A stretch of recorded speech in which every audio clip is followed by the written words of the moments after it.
back to OnQ Live. If you're just joining us, it's Halloween, and we're chatting with Jason Paul Collum, the director of the new gay thriller October Moon. Now, he's brought a special guest with him today, so please help me welcome one of the stars of his new film and one of the original Scream Queens. Judith O'Dea, welcome! It's a delight to be here, Jason. It's great to finally meet you. Thank you. It's very exciting. Thank you. But before we talk about what got you to where you are today, let's talk about October Moon. How did you get this part? I think you got in touch with me, didn't Yes, you, I Jason? did. Yes.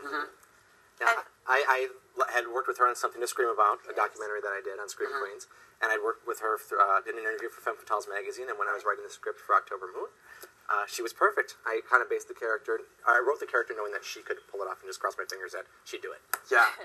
So, now, you started off as one of the original Scream Queens in Night of the Dead as Barbara. Night of the Living Dead. Night of the Living Dead. Tell us about that experience, because that's a classic movie. Oh. I just came back from New Jersey, where we had the Chiller Expo. Over 10,000 people there coming to say hello and how much they loved the film. The whole experience was wonderful. We all were young. We wanted to make a film that was the best we could make on a little budget. And we had an absolute ball. So, now, to be the queen of Scream, you have to have had screamed, and I hope better than that. Is there any way we could get you to scream today? Absolutely not. No, really, I screamed in the car. I think that's the only place I ever screamed. Is the car. And it's at motorists here in town, isn't it? No, I don't scream. I do other things. Gesture, grandly. Oh, a bit. It's horrible. Night of the Living Dead has basically changed the face of horror movies for the history of time. Did you guys expect that this was going to be such a popular movie? Joe, that's one of the questions that I think we are asked more than anything else. I don't think any of us, I know, none of us had the slightest inkling that it would do what it has done. But we are beyond grateful, believe me. Now, from what I hear, you were actually scared during some parts of the movie. Specifically, the final scene where the undead drag you off. Oh, yeah. Tell us about that. I have a vivid imagination. Did you imagine that Wonder Woman would be interviewing you today? I'm not that vivid. Okay. I was scared by Vincent Price years ago in his 3D, The House of Wax. Well, that stayed with me. There were several sequences, you guessed the big one, when Johnny, my brother, comes back. You see that black driver's glove. He opens the door. He pulls me out amongst about 20, 25, 30 zombie, or the ghouls. I kept saying, before we shot it, just a film, not scary. Boy, as soon as he grabbed me, it was terror time. So, really, you didn't have to act much. It was just a natural response. Real thing. Now, let's talk about October Moon, because I saw it, and I don't like you. I wasn't very nice. You're actually evil, I would say. Yeah. Naive. Were you...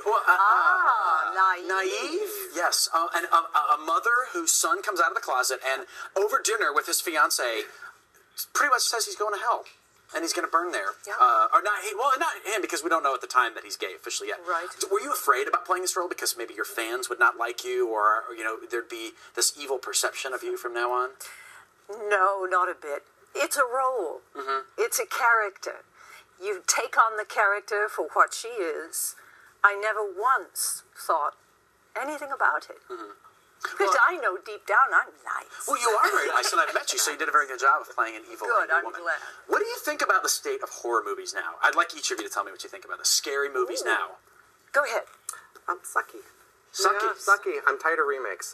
We need some original ideas, and I think that a lot of it is found in the independent genre. I mean, if you look over the course of history, Night of the Living Dead, Halloween, Texas Chainsaw Massacre, independent movies. Now, very few of them actually came out of Hollywood, and I think that that's what we're missing.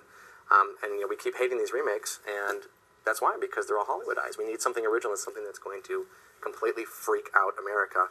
And when you go to a movie and you know how it's going to end, that isn't going to do it for you. For me, too much blood, too much gore. I don't have to see all that explicit stuff. Yeah. We did have some pretty explicit things in our film that had never been done before. But I think today it's just over the top for me. Well, I think one of the things that scared me most ever, and it takes a lot to scare me, is M. Night Shyamalan's in Signs, when the lights just go out and you hear sounds and you have to imagine everything on your own. So with your movie and Hellbent being released, so close to each other, the gay horror or thrillers, do you see this as going to be a trend that we're going to see more gay thrillers? Oh, absolutely. I think it's going to be the new huge trend because it's in a completely untapped market. And we're not the first. There was something sometimes Aunt Martha Does Dreadful Things back in 1972, and more before that, and there was some after that. So we're not the first, but I think of this generation, we're the beginning of tapping into that market. And I certainly hope that straight audiences also kind of tap into that and don't think, ooh, gay. I want them to.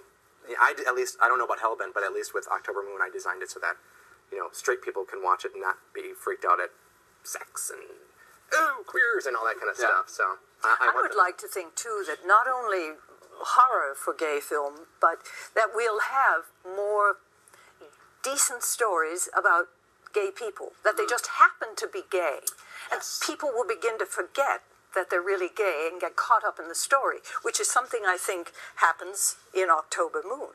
That's some of the comment that you're getting. I'm getting lots of comments from people who say that 20, 30 minutes into the movie, they forget that they're watching a gay couple. They just are watching a couple.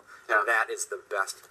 That's what we were going for. We want everybody in the world to be able to watch this and not think gay. We want them to think human beings. And what's really great about gay movies is there's statistically a greater shot, or a greater chance that there's going to be an ass shot in the movie. And maybe just one. I know. Yes, because there are two male leads, and so statistically, if someone's definitely. Now let's talk about something else. You have written a book and a film all about horror movies. B horror movies is actually. Is that book still here? Or did it get taken away? Here it is, right here. Assault of the Killer Bees.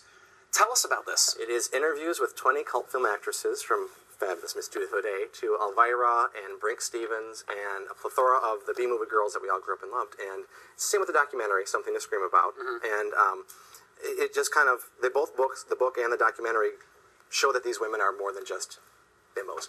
That they actually have a brain in or how they earn their livings. And well, thank you so much for coming. It has been a pleasure to meet you both, wonderful. And this is wonderful. Can you tell folks your website if they want to go find more about the movie or about the book? They can again go to octobermoonthefilm.com, or they can go to